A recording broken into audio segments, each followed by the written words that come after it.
Pasaules čempionāts, var teikt, ieiet izšķirošajā fāzē, jo ir zināmi arī ceturtdaļfināla pāri. Varbūt lielu pārsteigumu nav. Ceturtdaļfinālā spēlēs Krievija, Norvēģija, Zviedrija, Čehija, Kanāda, Slovākija un Somija, ASV. Tavuprāt, kāds šis nākotnes redzējums attiecībā uz pusfinālu būtu un cik lielā mērā mēs varam šīs prognozes varbūt balstīt uz to, ka komandas šajā čempionātā vismaz vienreiz savā starpā jau ir spēlējušas. Cik nozīmīgi tie iepriekšējie rezultāti būtu? Es domāju, ka ir noteikti nozīmīgi arī iepriekšējie rezultāti, jo tā komandas, piemēram, tāda komanda kā Norvēģija, viņiem ir priekšstats par Krieviju, viņi zina, kā Krievi spēlē, viņi zina, kā viņi spēlē, viņi zina, kā viņiem jāspēlē. Ja?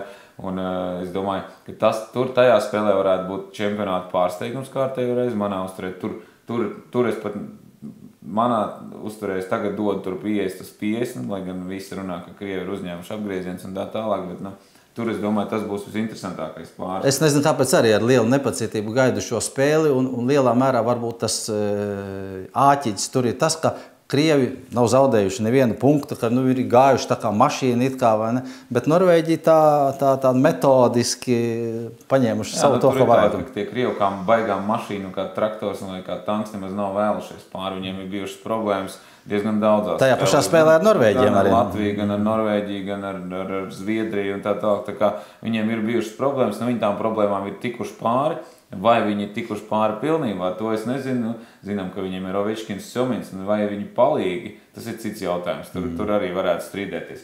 Pa pārējiem runājot, Zviedrija, Somija, Čehija. Labi, paņemsim mūsu grupu vispirms. Jā. Zviedrija, Čehija. Zviedrija, Čehija. Es domāju, ka tas ir... Es domāju, ka tur jābūt ir Zviedrijai. Ja? Lai gan zinām to, ka Čehi vienmēr, viņi tur bieži vien ir tā, ka viņi tur izspraucās cauri visam un iziet cauri, bet pagaidām tā pēc klases, pēc visas Zviedrija. Ja vienīgi Zviedrijai rodās kaut kādas problēmas spēles gaitā, tad varētu domāt par to, kā būs, jo tomēr tur arī jaunie daudz. Otrā grupā, pirmajā spēlē Somija 0-5 zaudēja ASV. Tam varētu būt kāda nozīme? Es domāju, ka tam neliela nozīme ir, un tāpat laikā es uzskatu, ka Somija nav pietiekami spēcīga šajā čempionātā, lai vispār tiktu tālāk. Ja? Viņiem arī zinām, ka Salmela nespēlē aizsargs. Varbūt tas ir labi, varbūt tas slikti, nezinu, kas tur viņiem vietā būs, bet jebkurā gadījumā man liekas, ka Somija nav pelnījusi tikt tālāk šogad. Acīm redzot, ar otrajā pusfinālā, ja nenotiek nekāds pārsteigums, arī tur nevajadzētu būt. Kanāda, Slovākija, jā, es domāju, viena spēle tie Slovāki zaudēja Kanādai tā knap, bet Kanāda ir manā uzturē galvu pārāk, un viņi vēl var pielikt, un viņi arī to darīs.